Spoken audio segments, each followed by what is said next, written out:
Good morning. हम लोग नदियों के अफवाह तंत्र के बारे में पढ़ रहे थे। उसी सीरीज़ को हम आगे कंटिन्यू करते हैं। तो अब हम पढ़ने वाले हैं गंगा नदी तंत्र के बारे में। गंगा एक मुख्य नदी है भारत की, जो कि हिमालय से निकलती है और इसके उद्गम स्थान को गंगोत्री कहा जाता है, जो गंगोत्री हिमानी से निकलती है। तो जब ये गंगोत्री हिमानी से निकलती है तब इसका नाम भागीरथी होता है और इसके बाद ये आगे चलती है हिमालय से निकल के अलकनंदा नाम की एक नदी है जो उत्तराखंड के देवप्रयाग में इसी से मिलती है। तो अलकनंदा और भागीरथी मिलकर ही गंगा बनते हैं। इसके बाद ये हरिद्वार के पास गंगा नदी पर्वतीय भाग को छोड़कर मैदानी भाग में प्रवेश करती है। हिमालय से निकलने वाली बहुत सी नदियाँ आकर गंगा में मिलती हैं।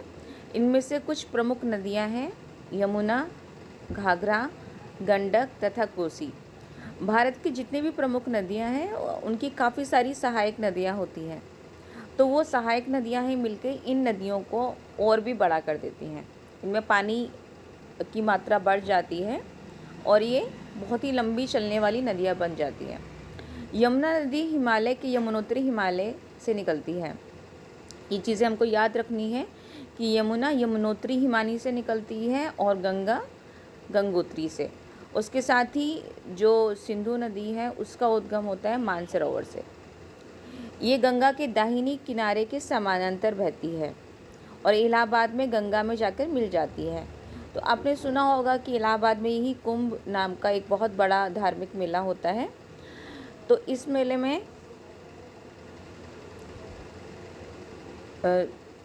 जो कि इलाहाबाद यानी कि जिसका नाम आजकल प्रयागराज भी है, वहाँ पर ये मेला होता है और ये इसलिए होता है क्योंकि यहाँ पे दो जिनको भारत में काफ़ी पवित्र नदियाँ कहा जाता है, गंगा और यमुना, वो दोनों यहाँ पर आकर मिल जाती हैं और एक हो जाती हैं। घाघरा, गंडक, कोसी ये सब नेपाल हिमालय से आकर भारत में मिलती हैं।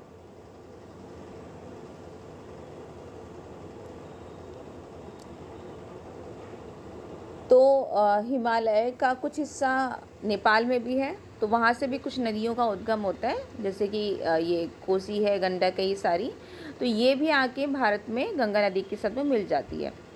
इनके कारण प्रत्येक वर्ष उत्तरी मैदान के कुछ हिस्सों में बाढ़ आती है, जिससे बड़े पैमाने पर जान माल का नुकसान होता है।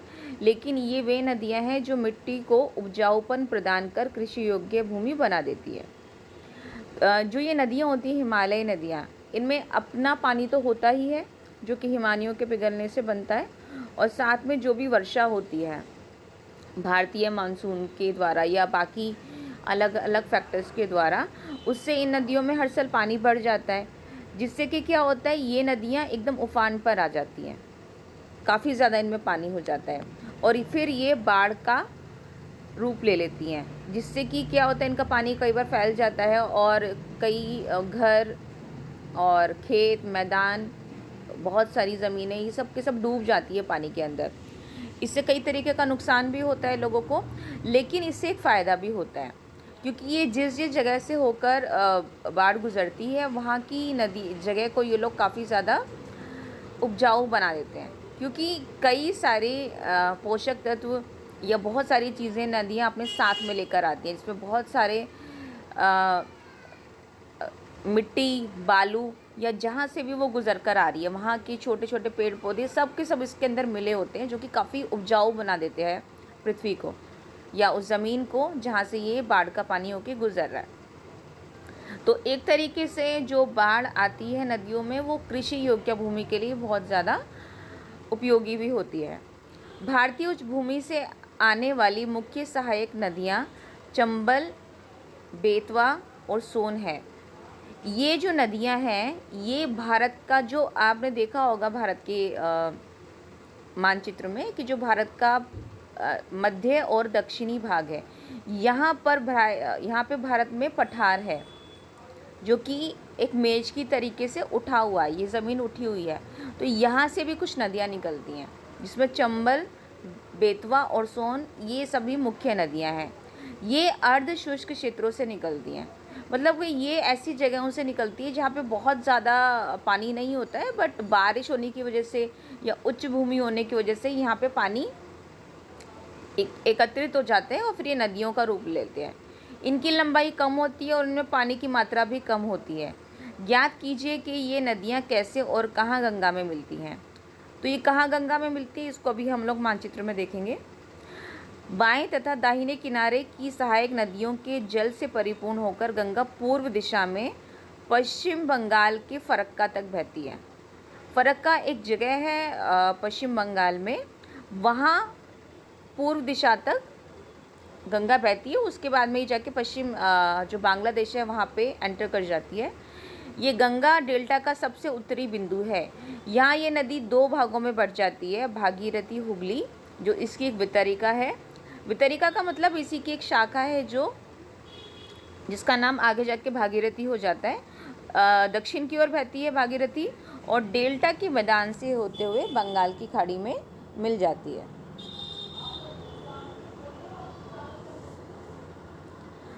और जो मुख्य धारा है ये दक्षिण की तरफ बहती हुई बांग्लादेश में प्रवेश करती है और ब्रह्मपुत्र नदी इसमें आकर मिल जाती है। तो जब ब्रह्मपुत्र और गंगा नदी आपस में मिल जाती हैं और एक नदी बनती है तो इसको मेघना कहा जाता है बांग्लादेश के अंदर। अंतिम चरण में गंगा और ब्रह्मपुत्र समुद्र में विलीन होने से पहले मेघना के नाम से जानी जाती है। और ये कहाँ पे पानी में मिलती हैं? बंगाल की खाड़ी में, ये हमको याद रखना है। गंगा एवं ब्रह्मपुत्र के जल वाली वृहद नदी बंगाल की खाड़ी में मिलती है। इन नदियों के द्वारा बनाए गए डेल्टा को सुंदरवन डेल्टा के नाम से जाना जाता है। तो डेल्टा के बारे में मैंने आपको पहले भी बताया था। ये एक पक्षी के पंजे की तरह से दिखता है अगर हम इसको ऊपर से देखें। और ऐसा क्यों दिखता है? क्योंकि ये सबसे लास्ट स्टेज होती है नदी की समुद्र में मिलने से पहले, और ये बहुत ही फ्लैट ज़मीन होती है। यहाँ पर पानी बहुत दूर दूर तक फैल जाता है और जब भी पानी फैलता है तो वो बहुत दूर तक फैला हुआ दिखाई देता है। तो उसके बीच बीच में छोटे छोटे ज़मीन भी दिखाई देने लग जाती है या थोड़ी बहुत ऊंची भूमियाँ होती हैं वो। तो ऐसा लगता है कि पानी जो है समुद्र पक्षी के पंजे जैसा उसने आकृति बना लिया। और यहाँ जो नदी की गति होती है बहने की सबसे ज़्यादा धीमी होती है। गंगा की लंबाई 2500 किलोमीटर से अधिक है। ये हमको याद रखना है कि जो गंगा सबसे लंबी नदी है भारत की और इसकी लंबाई 2500 किलोमीटर से अधिक है। अंबाला नगर सिंधु तथा गंगा नदी तंत्रों के बीच जल विभाजक पर बना है। यानी कि अंबाला नगर के ऊपर से अगर हम देखें तो सिंधु नदी बहती है जो कि भारत से होते हुए बाद में पाकिस्तान में चली जाती है, और उसके नीचे गंगा नदी बहती है और उसकी सहायक नदियां हैं। अंबाला से लेकर सुंदरवन तक मैदान की लंबाई लगभग 1800 किलोमीटर है, परंतु इसकी ढाल में गिरावट मुश्किल से 300 मीटर ही है। यानी कि ढाल में गिरावट का अर्थ है कि नदियां जो क्या है ऊपर से नीचे की तरफ बहती हुई आती हैं। तो ये जो अंबाला से लेकर सुंदरवन तक का पूरा रास्ता है इसमें बहुत ज़्यादा ढाल नहीं है, बस 300 मीटर तक का ही ढाल है। परंतु इसके ढाल में, दूसरे शब्दों में, प्रति 6 किलोमीटर की दूरी पर ढाल में गिरावट केवल 1 मीटर ही है।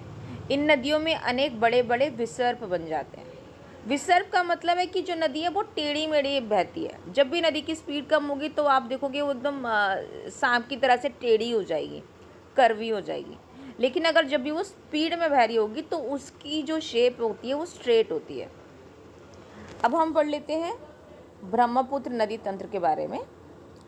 तो ब्रह्मपुत्र नदी भी तिब्बत की मानसरोवर झील के पास से ही निकलती है। सिंधु नदी क्या है? मानसरोवर झील के पश्चिम से निकलती है और ब्रह्मपुत्र नदी उसके पूर्व से निकलती है। दोनों ही सेम जगह से ही निकलती हैं, बट जो सिंधु नदी है वो भारत में एंटर कर जाती है और ब्रह्मपुत्र नदी चीन से होते हुए भारत के अंदर प्रवेश करती है। तो जो ब्रह्मपुत्र नदी है वो तिब्बत की मानसरोवर झील के पूर्व तथा सिंधु एवं सतलुज नदी के स्रोतों के काफ़ी नज़दीक से निकलती है। इसकी लंबाई सिंधु से कुछ अधिक है, परंतु इसका अधिकतर मार्ग भारत के बाहर से है। यह हिमालय के समानांतर पूर्व की ओर बहती है। नामचा बरवा शिखर के पास पहुंचकर यह अंग्रेज़ी के यू अक्षर जैसा मोड़ बनाकर भारत के अरुणाचल प्रदेश में गॉर्ज के माध्यम से प्रवेश करती है, जहां इसको दिहांग कहा जाता है, तथा दिबांग, लोहित, कैनुला एवं दूसरी सहायक नदियाँ इससे मिलकर असम में ब्रह्मपुत्र का निर्माण करती है। तो गॉर्ज के बारे में मैंने आपको बताया था कि नदियाँ क्या करती हैं, पहाड़ को काटते हुए रास्ता बनाती हैं। तो जो वो पहाड़ को काटते हुए रास्ता बनाती हैं उस रास्ते को हम बोलते हैं गॉर्ज। और जब ये होती है सिंधु नदी भारत में प्रवेश करती है तो इसको अरुणाचल प्रदेश से ये प्रवेश करती है और वहाँ इसको ब्रह्मपुत्र नहीं कहा जाता बल्कि इसको कहा जाता है दिहांग। और जब ये भारत में प्रवेश कर जाती है तो उसमें कुछ नदियाँ और इसमें मिल जाती हैं, अपना पानी इसमें मिला देती हैं, जैसे कि दिबांग है, लोहित है, केनुला और भी कुछ छोटी छोटी नदियाँ हैं। ये सब इसकी सहायक नदियाँ बन जाती हैं और इसका नाम जब ये असम में आ जाती है तो इसका नाम हो जाता है ब्रह्मपुत्र।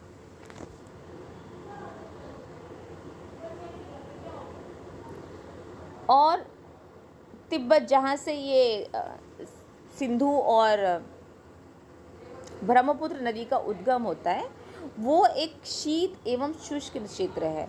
यहाँ पर मतलब एक सूखा क्षेत्र है तिब्बत, बहुत ठंड होती है यहाँ पे, अतः यहाँ इस नदी में जल एवं सिल्ट की मात्रा बहुत कम होती है।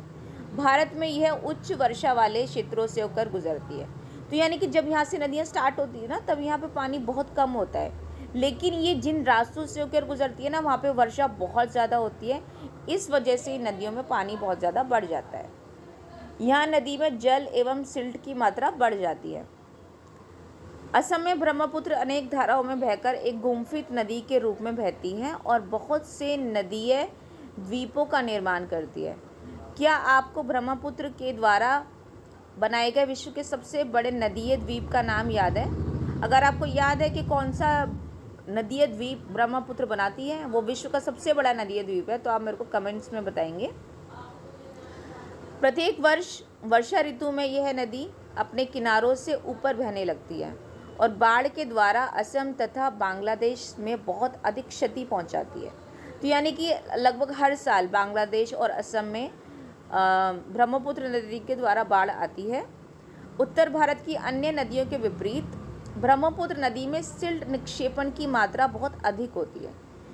इसके कारण नदी की सतह बढ़ जाती है और यह बार बार अपनी धारा के मार्ग में परिवर्तन लाती है। सिल्ट क्या होता है? मिट्टी होती है।